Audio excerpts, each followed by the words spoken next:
에베소서 3장입니다. 하나님 말씀 에베소서 3장. 주보에는 12절이라고 했는데요.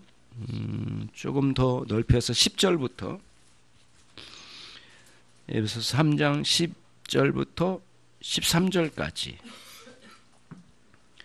제가 한 절, 여러분 한 절 교독하겠습니다. 이는 이제 교회로 말미암아 하늘에서 정사와 권세들에게 하나님의 각종 지혜를 알게 하려 하심이니,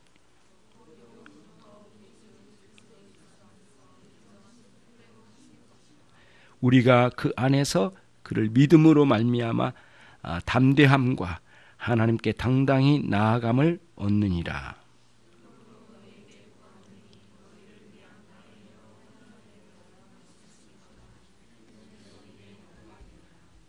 아멘.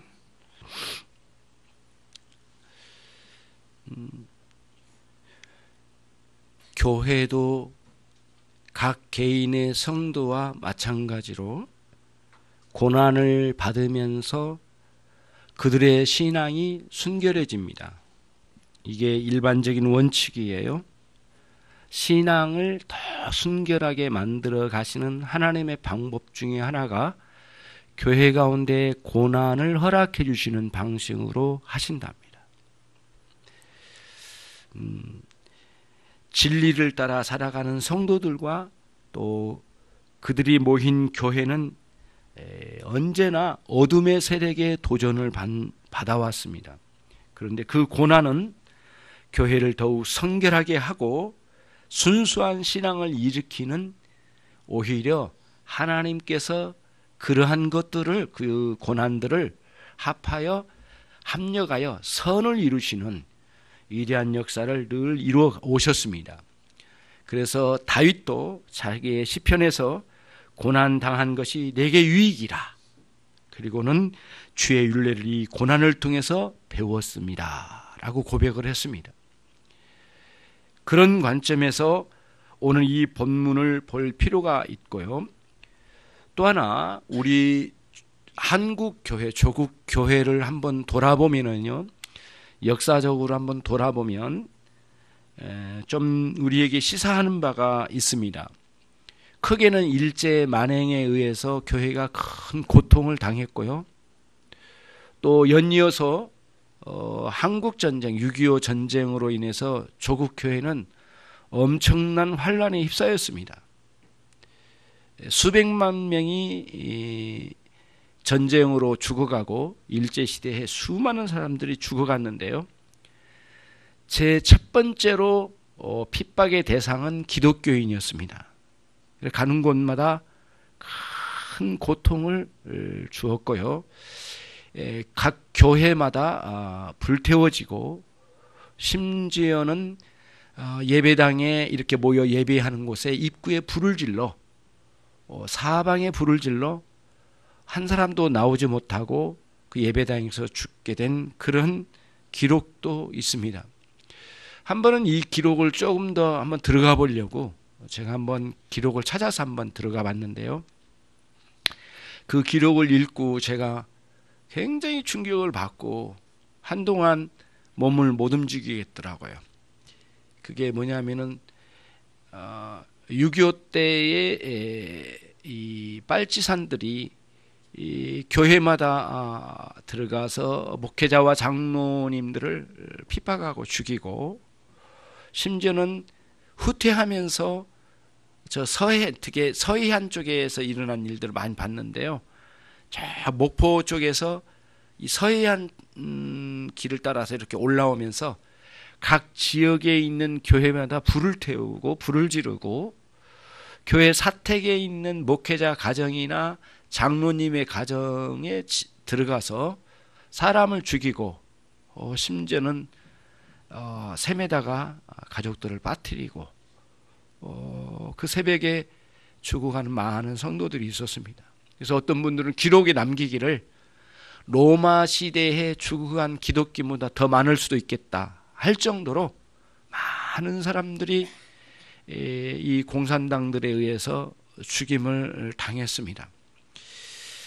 그런 과정에서 교회는 굉장히 다시 뭉치기 시작했고요. 교회가 열심으로 하나님께 기도해 나가고 교회는 더욱더 순결한 신앙으로 무장하기 시작했습니다.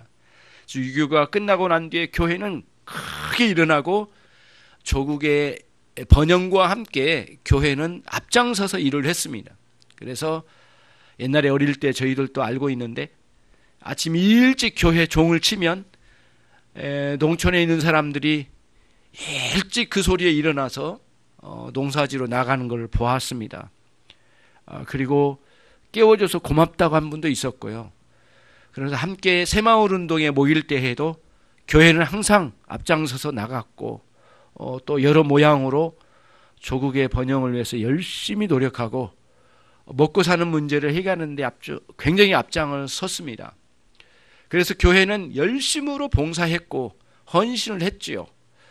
근데 문제는 뭐냐면은 이 고난을 통해서 교회가 열심으로 새롭게 되어진 것도 긍정적인 면이 있었는데 또 한편으로는 좀 부정적인 면도 없지 않아 있습니다. 이 전쟁과 일본 놈들에게 굉장한 트라우마가 있어가지고 교회는 공산당을 굉장히 두려워했고 그 이후에 공산당과 관련해서는 교회는 앞장서서 막는데 열심을 냈죠. 그런데 그 핍박과 고난을 믿음으로 잘 해석을 해야 되는데 계속해서 이 공산당에 대한 트라우마가 있어가지고 결국에는 교회가 그 극단적인 우파 쪽으로 많이 기울어지고 이후에 새로 생겨난 정부와 많이 손을 잡는, 그러다 보니까 결국에는 기득권과 손을 잡는 한국 교회가 된 것이 사실입니다. 그러면서 이제 극단적으로 우파 쪽으로 많이 간 경우도 있고, 그러면서 좌파들이 말하는 것에 대해서는 용납이 잘 안 되고 하면서 갈등의 소용돌이에 조국 교회가 물들어갔고요. 그 다음에 정치적인 휘둘림을 많이 당해가지고 교회가 상처를 많이 입었고, 지금도 이 정부에 아니면 다음 정부에 그 전 정부에 손을 대고 또는 줄을 대어서 그런 줄을 서게 되는 그런 일들을 보면서 교회는 결국 기득권자들하고 손을 잡는 어리석은 행태로 교회가 타락을 했죠. 그러면서 교회도 많은 돈을 갖게 되고 그 과정에 많은 재산이 쌓여지고 그러다가 교회는 타락하기 시작했고요. 대형 교회로 갈수록 감당할 수 없는 금액을 처치하지 못하고 또 이거를 뒤로 숨기고 하면서 교회는 엄청난 부정을 저지르기 시작하고 대형 교회일수록 이런 부끄러운 모습에서 벗어나지 못하는 그런 양태를 많이 보여주었어요. 그래서 부정적인 면에서 이 두 사건, 큰 역사의 흐름 속에 일제의 만행, 그 다음에 6.25 전쟁이라고 하는 두 개의 큰 역사적 사건 앞에 굉장히 고난 속에서 교회가 순결하게 하나님께 나간 면도 있지만 조금은 부끄러운 면도 없지 않아 그렇게 있었다는 거예요. 그래서 우리는 이쯤에서 공산당과 일본 놈들을, 이런 애들을 우리가 두려워할 게 아니라 하나님을 의지하고 하나님을 두려워하며 담대히 신앙으로 도전해 나가는, 그리하여 교회를 향한 고난을 핍박을 밥 먹듯 하는 이런 세력들에 대해서 조금도 흔들림 없는 그런 조국 교회로 세워진다면 저는 상당히 교회는 소망이 있다고 생각합니다. 여전히 두려움 가운데 있다면, 그리고 세상을 의지하고 그리고 정권의 손을 내밀고 또 기득권층에 기울어진다면 결국에는 교회의 새로운 쇄신은 소망하기가 좀 어렵겠다라는 생각이 듭니다. 그래서 저희는 조국교회 전체가 그렇게 변하리라는 참 어렵겠다라는 생각이 들지만, 그럼에도 불구하고 이러한 인식을 잘 가지고 저희들이 신앙생활을 매진해 나간다면 이건 조국교회뿐만 아니라 각 개별적인 교회 안에 들어오는 많은 고난과 환난, 핍박, 그리고 개인적인 환난과 이런 어려운 역경, 이런 것들을 대항하여 두려워할 것이 아니라 믿음으로 잘 이거를 한거해 나가고, 그리고 영적인 분별력을 가지고 이게 옳은지 이게 그른지를 정확하게 분별해 나가 힘써 간다면 저와 여러분의 신앙은 더욱더 순결해져서 고난을 통하여 더 유익함을 얻게 되는 다윗의 그런 고백과 같이 우리는 주의 율례, 하나님께서 우리에게 주시는 계시의 말씀을 더 많이 깊이 체험적으로 알아가게 될 거라고 확신을 얻게 되는 것이죠. 이런 관점으로 에베소서의 문제가 에베소 교회에 거의 비슷한 대등한 그런 문제가 일어났던 것이에요. 오늘 본문이 그런 속에 있는 에베소 교회 성도들을 향하여 사도 바울이 두려워하지 말라. 오히려 이것은 이 고난의 상황은 오히려 너희들에게 영광이라. 이런 표현으로 일러주면서 그들에게 용기를 불어넣는, 그리고 그들을 이끌어내는, 순수한 신앙으로 이끌어내는 중요한 메시지가 담겨진 본문의 한 단락이 되겠습니다. 당시에 로마 제국이 융성하게 일어나기 전에 약 그 한 100년이나 200년 전에 로마 제국이 융성하게 일어나기 100년 전에 알렉산더 대왕이 마게도니아 지역에서 그리스 문명에서 태어난 이 알렉산더 대왕이 서쪽에 있는 로마 지역을 점령한 것이 아니라 동쪽에 있는 터키와 지금의 이란, 이라크, 이스라엘, 심지어는 인도까지 10년 어간에 엄청난 빠른 속도로 점령을 해 나갔습니다.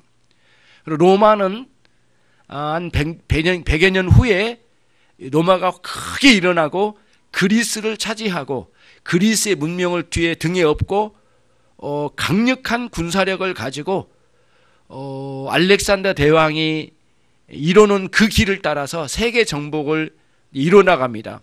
그때에 세계 정복을 이뤄나갈 때에 로마의 정신, 그리고 그리스의 문화의 능력, 그 파워, 이런 것들을 앞세워 가면서 항상 가는 곳마다 그리스의 신전 같은 거를 이런 도시에 이렇게 세웠습니다.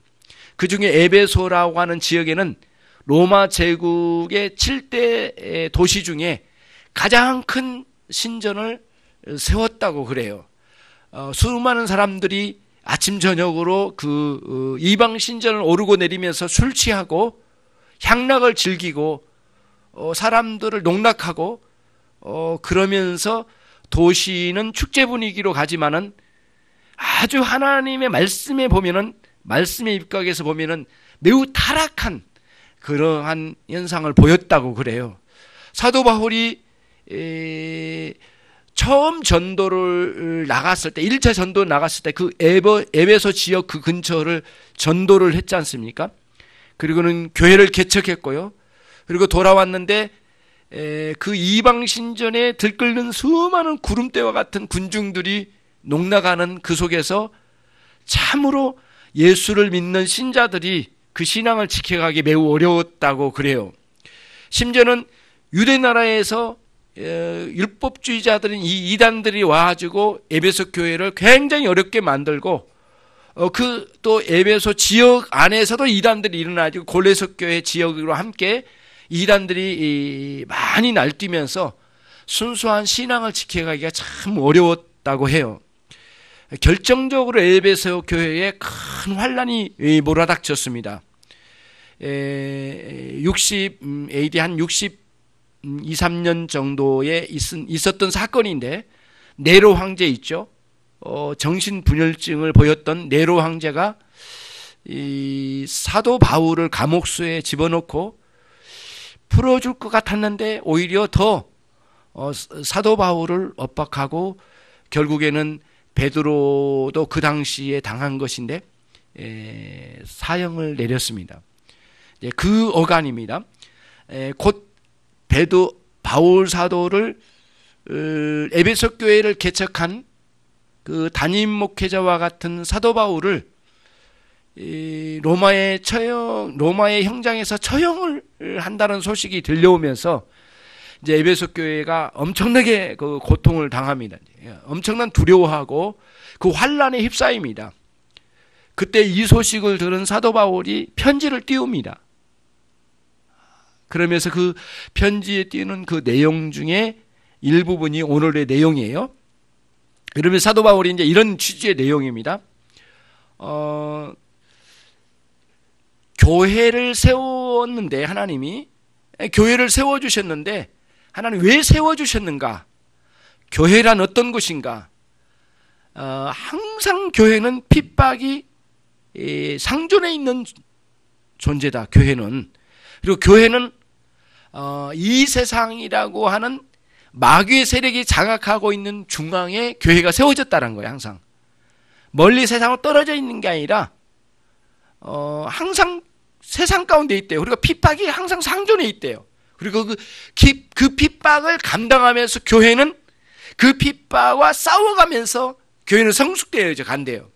개인의 신앙도 마찬가지예요. 여러분의 삶에 어려움이 오거나 도전해 오는 많은 핍박의 상황들이 여러분의 인생에 있을 거예요. 저도 그래요. 저도 항상 이런 것들이 있어요.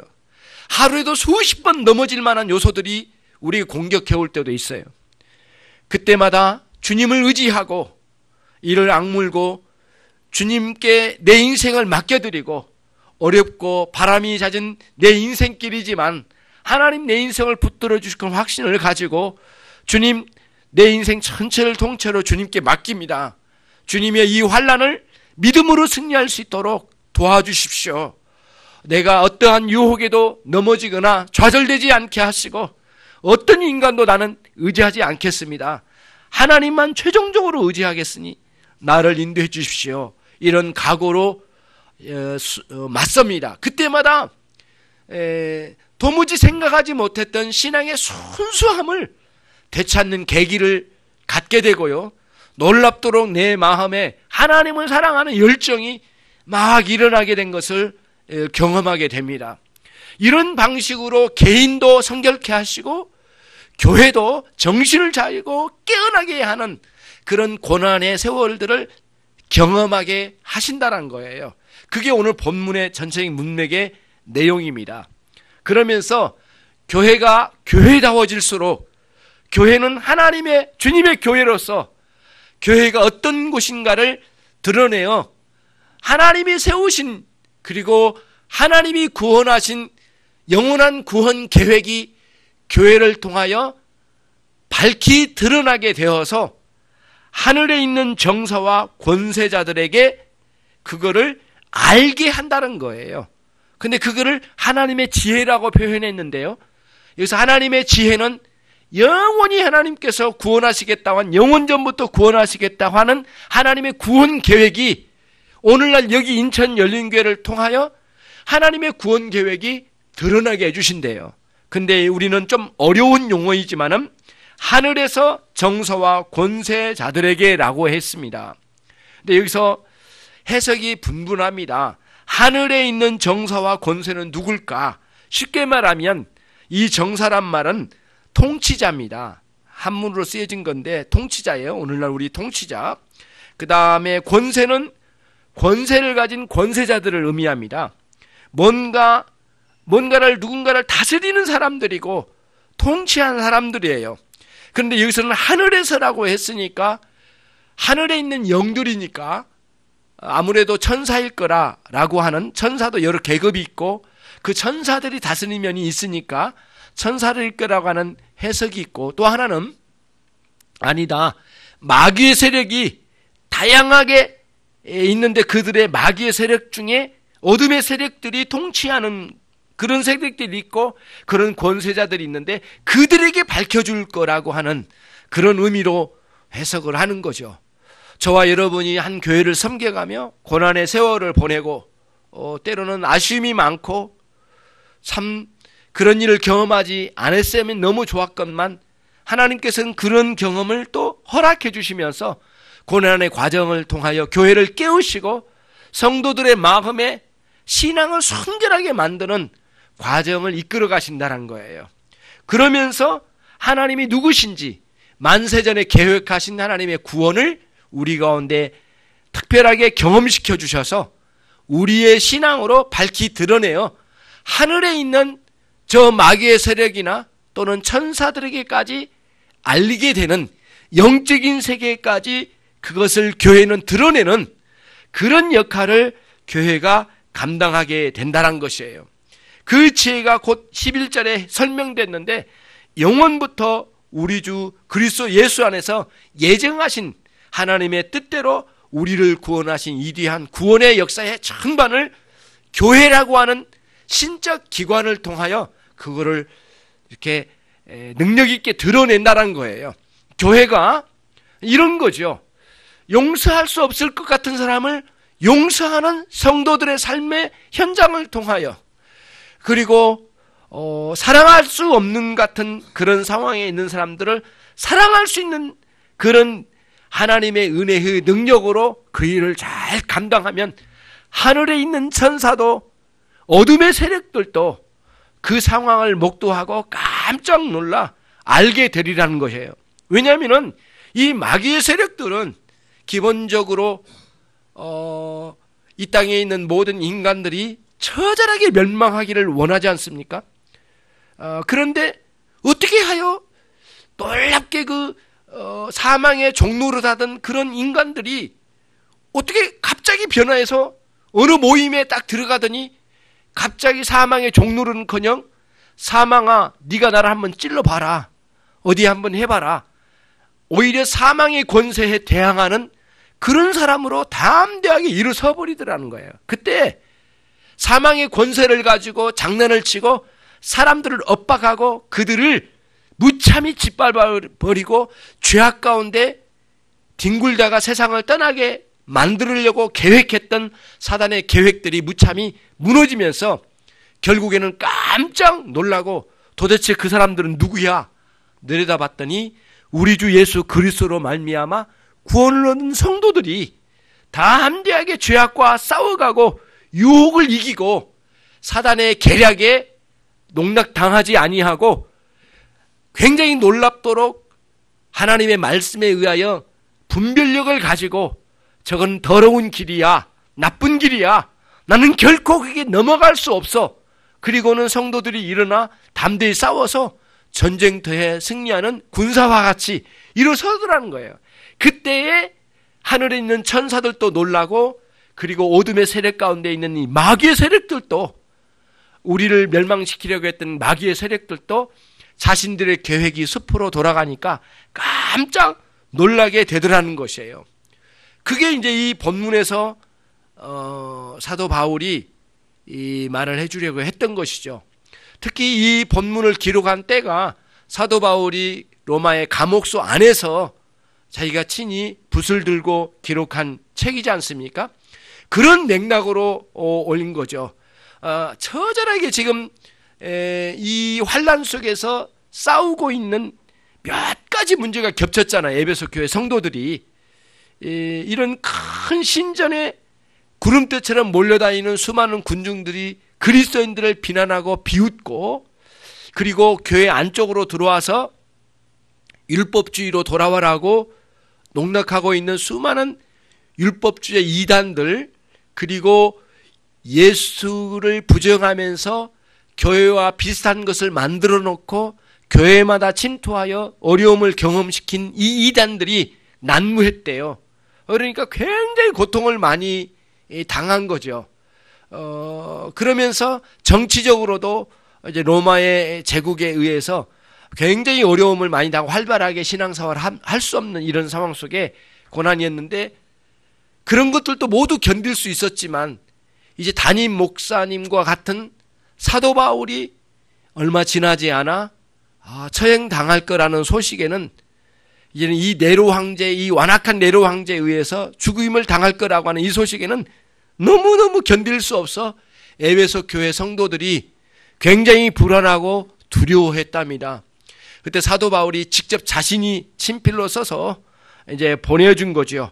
그러면서 교회란 하나님이 구원하신 구원 계획을 온전히 드러내는 신적 기관이며, 그 교회가 하나님 뜻대로 정말 성결한 신앙으로 드러내면 저 하늘에 있는 천사도 놀랄 것이고, 그리고 어둠의 세력에 있는 마귀의 세력들도 깜짝 놀랄 것인데, 그거를 드러내는 영적 기관으로 너희는 거기에 존재한다. 그러면서 이어서 이제 12절에서도 이렇게 이야기하죠. 우리가 그 안에서, 그리스도 안에서 그리스도를 믿는 믿음으로 말미암아 담대히 언제든지 하나님 앞으로 나갈 수 있는 특권을 얻은 사람들이 되었다. 교회는 그런 사람들이 모인 곳이다. 그러니까 우리는 어떤 것도 우리는 두려워할 게 없다. 하나님 앞에 나가는 것도 두려워할 게 없이 담대함으로 나가는데 어떤 세력도 두려워할 게 없다. 그러면서 사도 바울이 오늘 여기서 설명되지는 않지만은 어떤 면에서 이제 이렇게 이야기한 거예요. 그 앞부분에서 나왔거든요. 내가 고난 당하는 것은 여러분도 알고 있는 것처럼 범죄해서, 바울 사도가 범죄해가지고 죄를 저질러서 로마의 감옥 속에 들어간 게 아니다.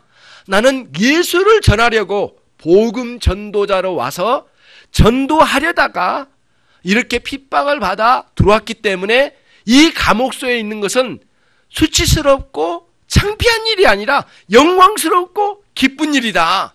그러니까 너희는 이 일로 인하여 영광스럽게 여기라.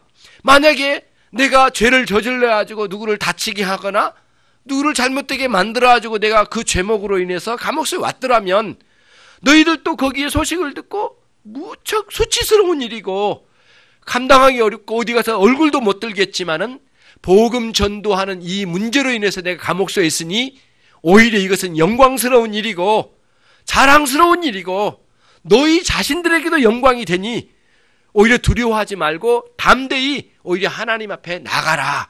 이런 표현으로 가르치고 있는 그런 내용의 말씀이에요. 그러니까 굉장히 사도 바울은 이 본문을 통해서 에베소 교회 성도들을 이루하고 이끌어내는 것이죠. 우리는 교회 상황들을, 우리 인천 열린교회 상황들을 돌아보죠.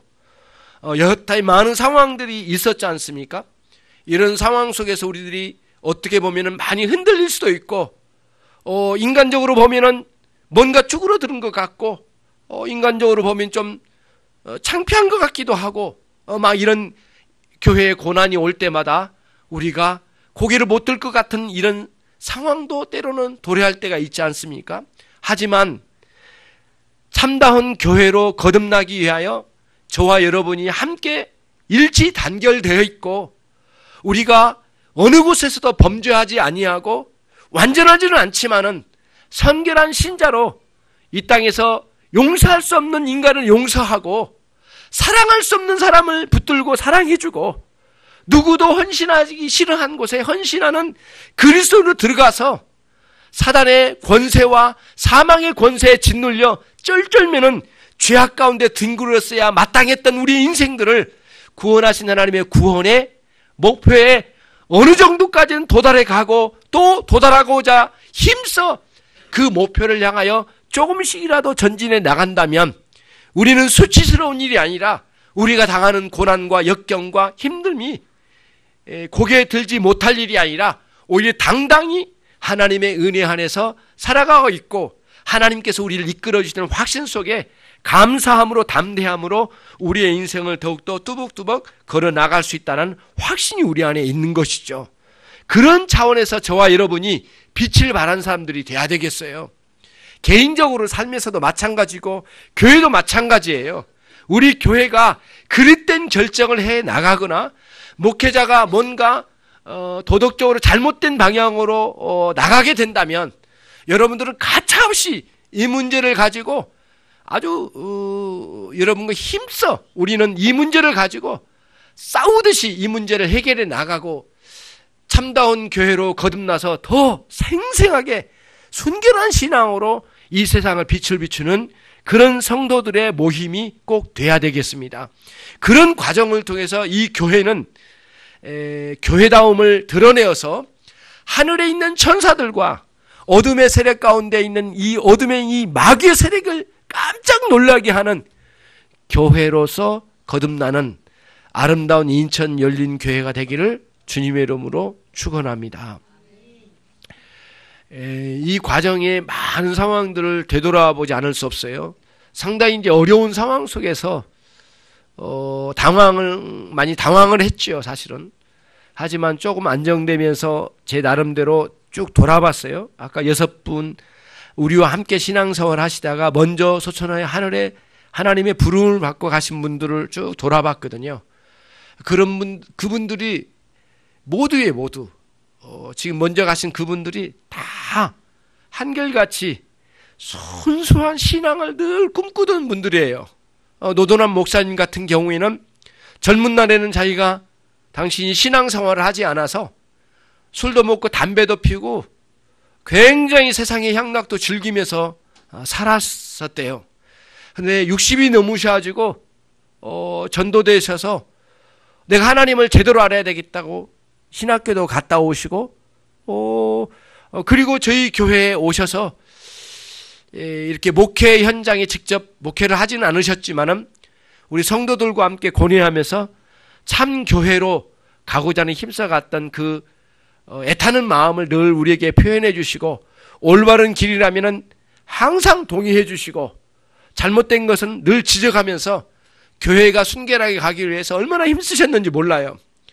2006년 1월 초에 소천하셨지만은 그렇죠. 우리 김희선 집사님도 마찬가지예요.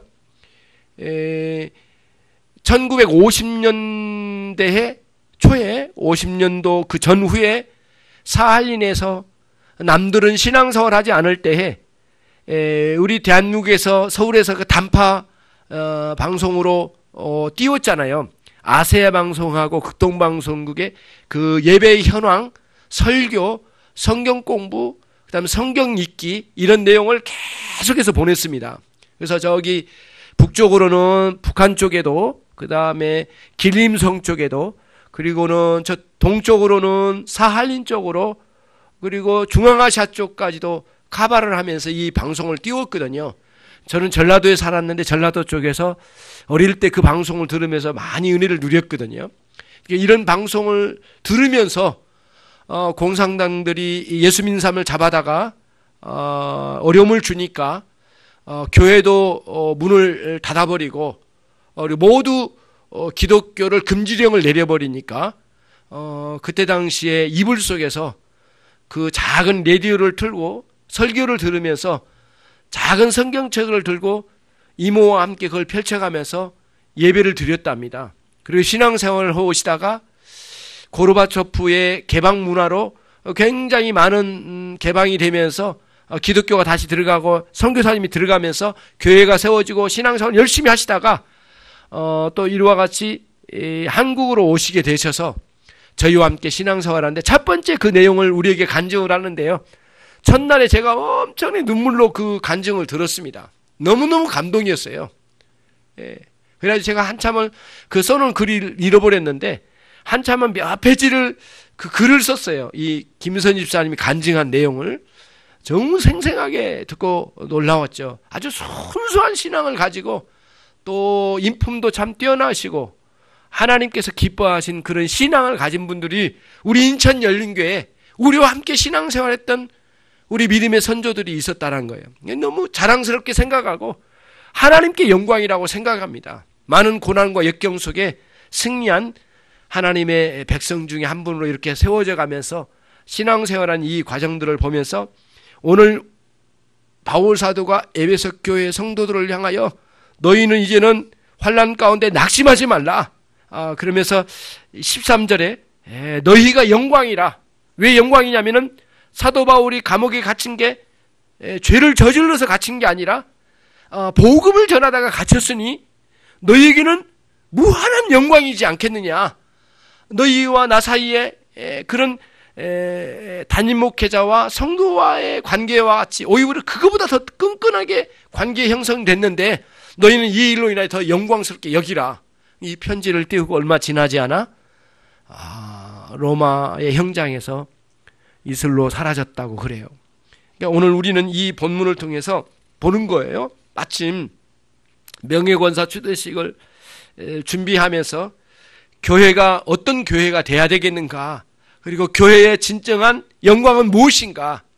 오늘날 교회, 조국 교회가 굉장히 많이 흔들리고 그리고 여러 가지 도덕적으로 타락한 모습들을 보이면서 저와 여러분이 많이 낙심하지 않았습니까? 정말 가슴 아픈 일이 많은데 우리가 이 참 교회로, 진정한 순수한 교회로 그리스도께서 기뻐하시고 하나님께서 기뻐하시는 이런 교회로 더욱더 거듭나고 더 생생하게 순수한 신앙으로 나간다면 이제는 6.25와 일제시대의 트라우마에서도 벗어나고 그까짓 것 무서울 것 없고 아무리 공산당들이 힘을 가지고 엇박한다 하더라도 두려워할 것 없고, 그래서 우리는 여타의 정부에 기대지 않고 기득권자들에게 손 내밀지 않고 오로지 그리스도께 우리의 손을 내밀어 그분과 함께 우리의 순수한 신앙으로 매진해 나가기를 간절히 소원합니다. 그래서 먼저 세 분이 명예권사직으로 추대되었지만 우리 모든 성도들이 같이 추대된 그런 마음으로 함께하여 이 순수한 신앙으로 인천 열린교회를 잘 세워가고, 그리고 이후에 젊은 사람들이 찾아와서 여기에 잘 자리매김해가지고 이 교회가 든든하게 세워져 가서 하나님께서 기뻐하신 교회로 우뚝 세워지기를 주님의 이름으로 축원합니다. 한 분도 낙심 없이 1년의 교회의 어려운 상황을 잘 견디면서 여기까지 왔으니 단 한 분도 낙오 없이 개인적인 환난과 역경 속에서도 반드시 승리해서 하나님의 사람으로 빛나는 새벽별과 같은 한 분 한 분들이 모두 되기를 바랍니다. 여러분들에게 그런 맥락에서 오늘 명예원사 추대식에도 또 하나님께 감사드리고 또 축하드리고 같은 마음으로 함께하는 모든 성도 여러분이 되시기를 바랍니다. 기도하겠습니다. 하나님 아버지, 무한한 감사와 찬양을 올려드리옵나이다. 오늘 저희들이 이와 같이 하나님, 크고 놀라우신 하나님의 계획 속에 인천 열린교회 세워져 있음을 확인하여 알게 되었습니다. 하나님 순결한 신앙으로 더 매진해 갈 수 있도록 교회를 새롭게 해 주시기를 소원합니다. 여타의 환난과 역경 속에서도 좌절하여 낙심하지 아니하고 오히려 영광스럽게 여기고 주님을 뒤따르는 모든 종들이 되게 해 주시옵소서. 동시에 모든 가정들을 살펴주십시오. 그들의 환난 가운데 있습니까? 역경 속에 있습니까? 하나님의 도우시고 함께해 주십시오. 좌절되거나 고개 숙이지 않게 해주십시오. 하나님을 의지하여 참되게 영광스럽게 힘을 다하여 매진하는 당신의 가정들이 되게 해 주시옵소서. 예수 그리스도의 이름으로 기도 올리옵나이다. 아멘.